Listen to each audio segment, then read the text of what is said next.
ስለ ትዳር ያሉን 3 የተዛቡ አመለካከቶች። ይሄ ላገቡም ላላገቡም የሚሆን ቪዲዮ ነው። እስከ መጨረሻው መከታተላችሁን እንዳትረሱ። ሊቅነቶች ነን።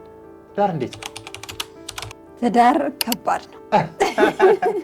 ትዳር እንዴት ነው? እስቲ ኮሜንት ላይ እናንተም አስቀምጡ። ትዳር ውስጥ ያላችሁ ከባድ ነው? እንዴት አንተ ጋር እንዴት ነው? ከባድ አይደል? ያው ትዳር ሁላችንም የየራሳችን እይታ አለን። ስንገባና ሳንገባ በፊት ያለን ደግሞ የተለያየ እይታ አለና ዛሬ ትዳር ላይ የተወሰነ ሀሳብ ለቤተሰቦቻችን እንሰጣለን።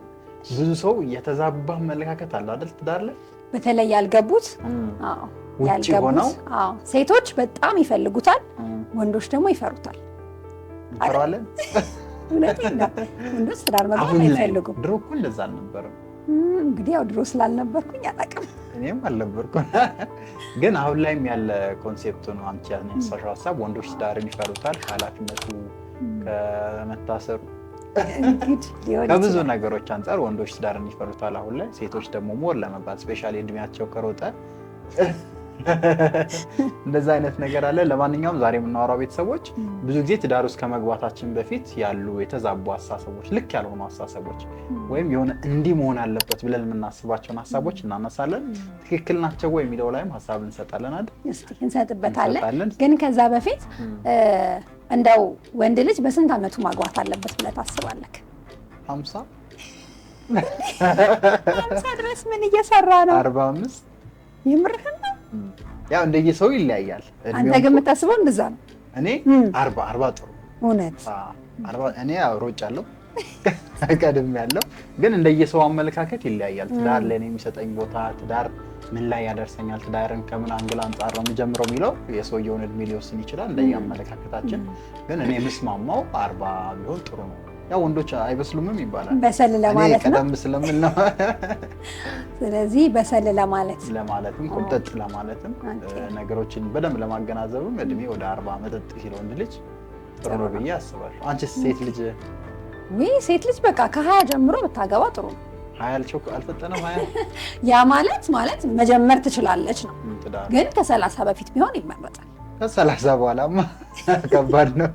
ብትችል ከዛ በፊት ቢሆን ይመረጣል። በቃ እሺ፣ ወደ ተዛቡ እይታዎች እንምጣ። ስለ ትዳር የመጀመሪያው ብዙ ጊዜ ትዳር ላይ ሰዎች ያላቸው ትክክል ያልሆነ እይታ ትዳር ደስተኛ ያደርገናል ወይም እስከ መጨረሻው ትዳር ውስጥ ስንሆን ደስተኛ ሆነን እንኖራለን የሚል አመለካከት አለ። which is false። ኖ በጣም ትክክል ያልሆነ አመለካከት። ያም ማለት ያው ትዳር ኮምፎርታብል መሆን አለበት።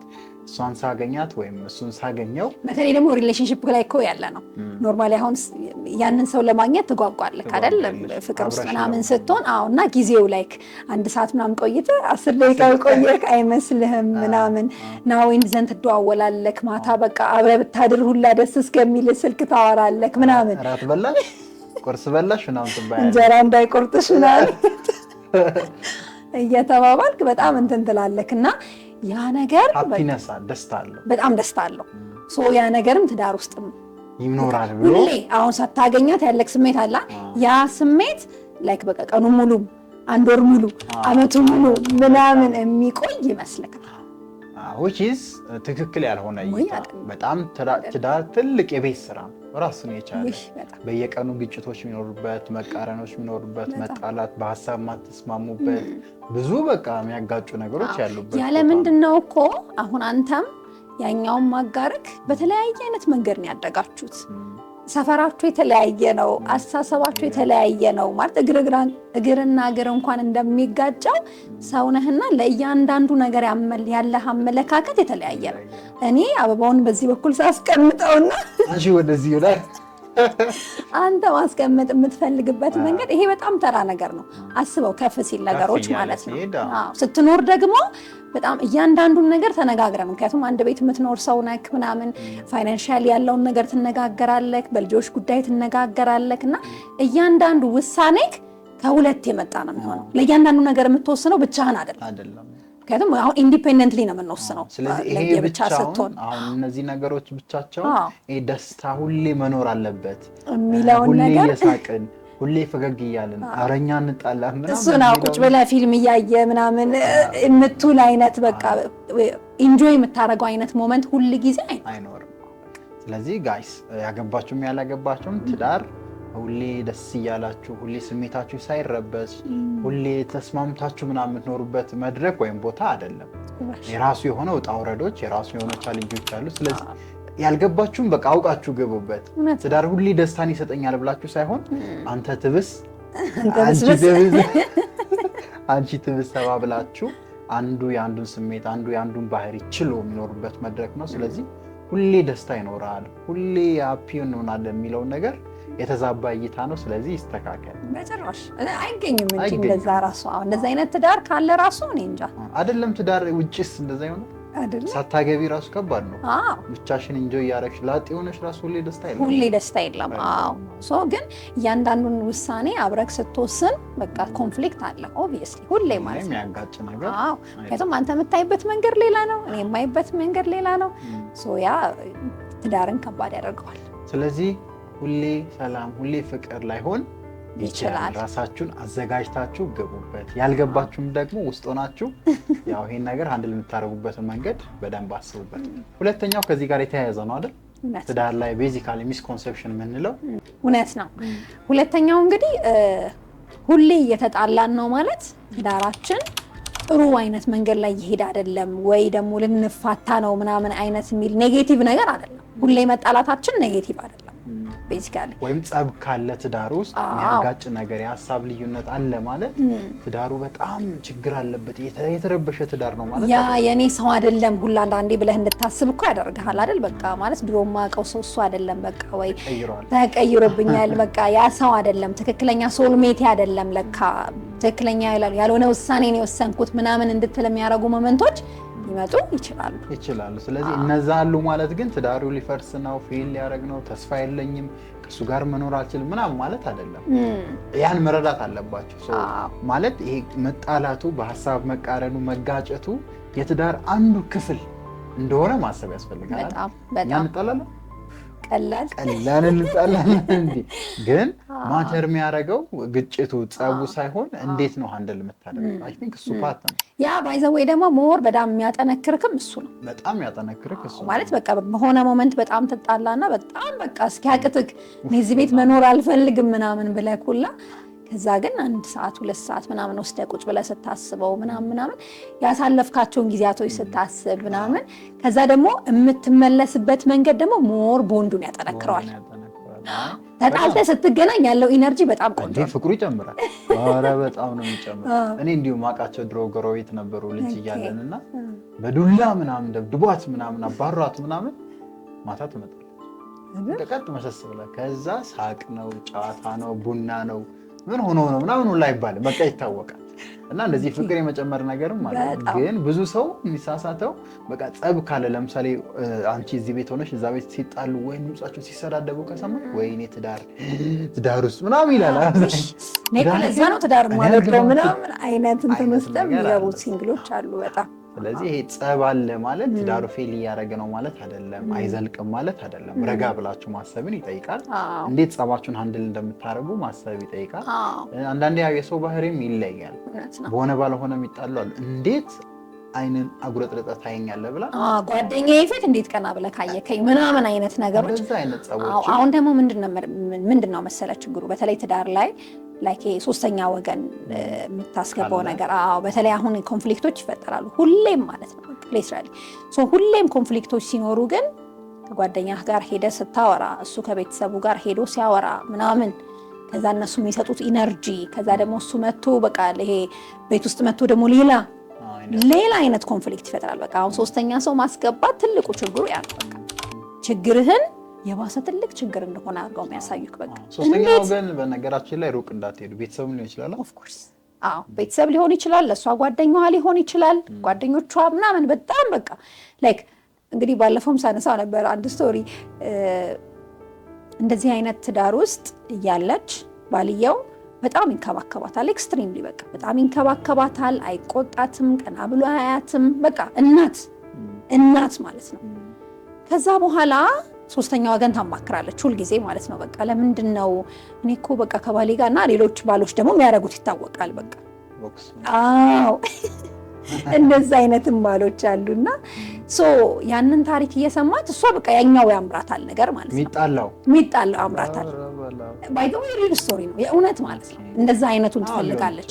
እንደዛ አይነቱን ትፈልጋለች እና በየጊዜው ለጓደኛዋ ትነግራታለች ምናምን። ከዛ በቃ ጓደኛዋ ፍቺው ምንድነው እንዴ ኮስተር ጀነን ያለ ባል ምን ያደርግልሻል? ሴታ ሴት ደግሞ እንዴ ልጆቹን ከትምህርት ቤት ያመጣል፣ ምግብ ይሰራል ምናምን ምን ያደርግልሻል? አንዳንድ ሰው እኮ በጣም በእውነት በጣም በቃ እንደዛ ብለው ይሞሏታል ማለት ነው። ይሞሏታል። ቤተሰቦቿም አይዞሽ በቃ ምን እሱ ከሌለ እኮ ልጆችሽን ይዘሽ እዚህ ትመጫለሽ ትኖሪያለሽ እኮ ምን ችግር አለው? እኛ ላንቺ አንድ እንጀራ እናንሳለን እንዴ ምናምን ይሞሏታል ነው የምልህ። ባይ ዘ ወይ የእውነቴን ነው የምልህ። ይሞሏታል። ከዛ በኋላ ሴትዮዋ በቃ እየሄደች ትጣላለች ከሱ ጋር። ከዛ እሱም በቃ የሆነ ሰዓት በቃኛለ 3 ልጅ ነበራቸው ተፋቱ።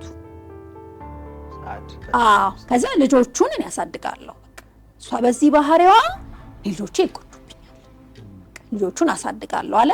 የአሳዳጊነት መብቱም እነሱም እሱን መረጡ፣ ተለያዩ ማለት ነው። በቃ ኦልሞስት በአንድ አመት ምናምን ጊዜ ውስጥ ሌላ ሚስት አገባ። የምትሆነውን አገባ። በቃ ልጆቿን እየሄደች ታያለች። የእሷ ስቶሪ ግን ከዛ በኋላ ተቀየረ።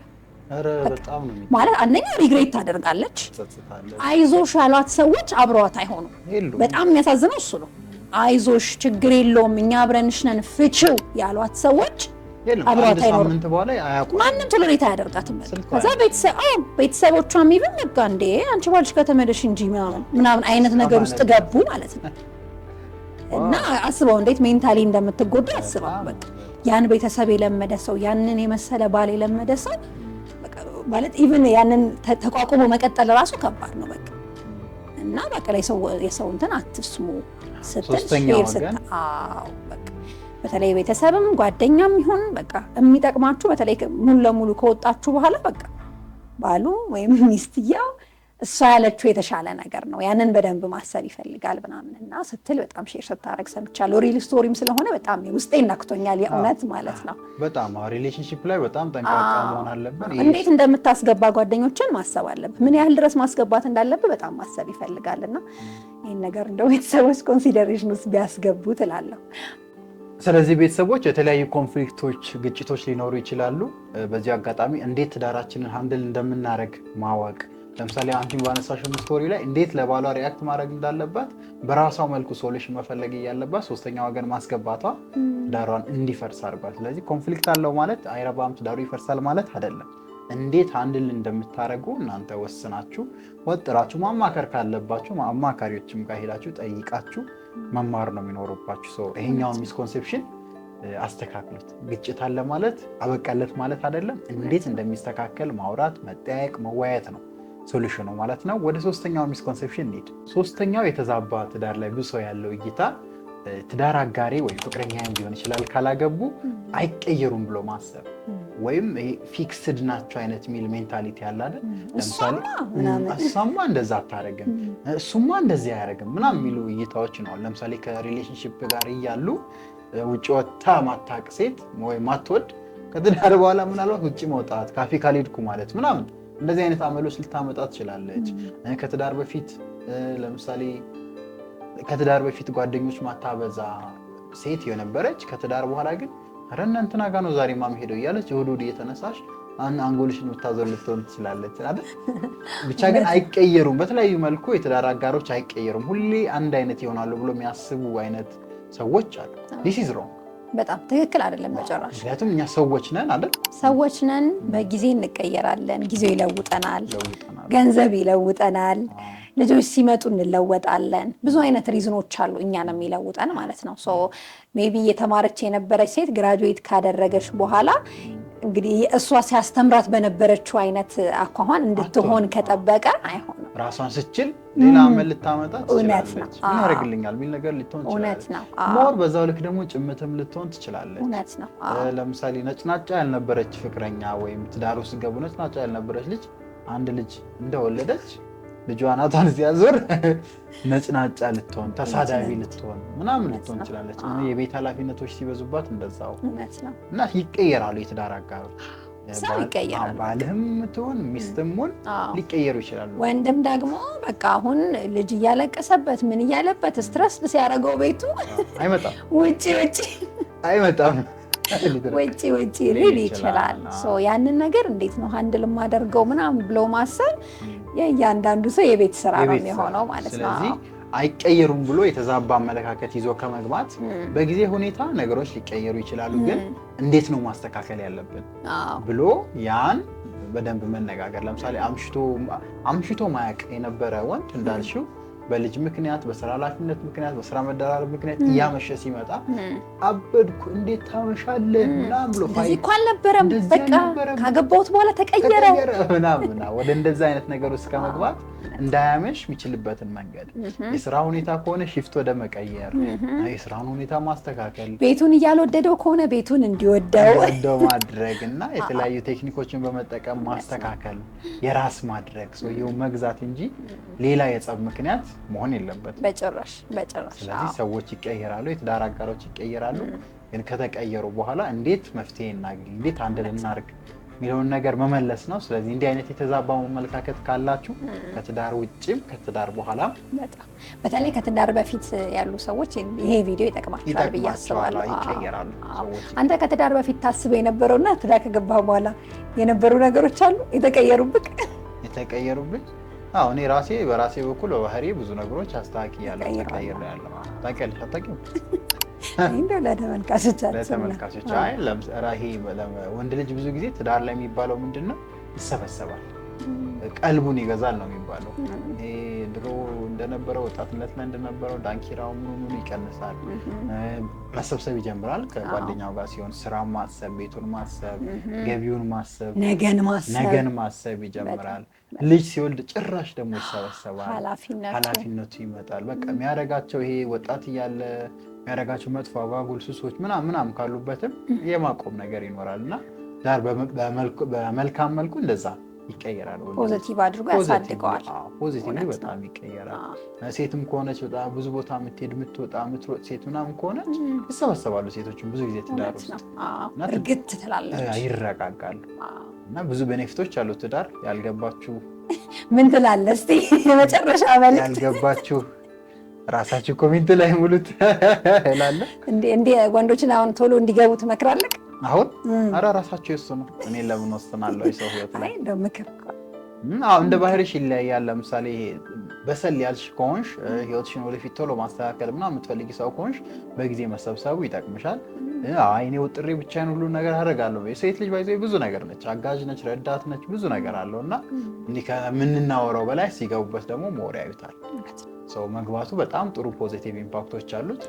በራሴ ደግሞ ሲንግል ሆኜ ምናምን ላይፍን ወጣለሁ የምትልም ከሆነ ተፋጅዘው ተጋደል፣ የራስ መንገድ ነፃ ያውጣ። እኔ አላልኩም። እኔም እነዛ ነው ሪኮመንድ በራሳቸው ይወስኑ። በተለይ ሴቶች ግን በደንብ ጥሩ አጋሽ ከሆነ የምር አላማ ያለው ከሆነ ትዳርን የመሰለ ነገር የለም። ተጠንቅቃችሁ ግቡ። መምረጡማ ግድ። ኧረ ዋናው እሱ ነው። እንዲህ ሲጀመር በቃ ዋናው እሱ ነው። ህይወትህን ቢያንስ በቃ ከግማሽ በላይ የሚሆነው የምታሳልፍ ስለሆነ በጣም ተጠንቅቆ መምረጥ ያስፈልጋል። በቃ ዝም ብለሽ ዛሬ ስለወደድሽው ብቻ የምትመርጪው አይነት ነገር አይደለም። ተጠንቀቁ። በዚህ አጋጣሚ ወንዶችም የሚል መልእክት እናስተላልፋለን። በቀጣይ አስተማሪ ቪዲዮ እስክንገናኝ ሰላም ሁኑ። እናመሰግናለን።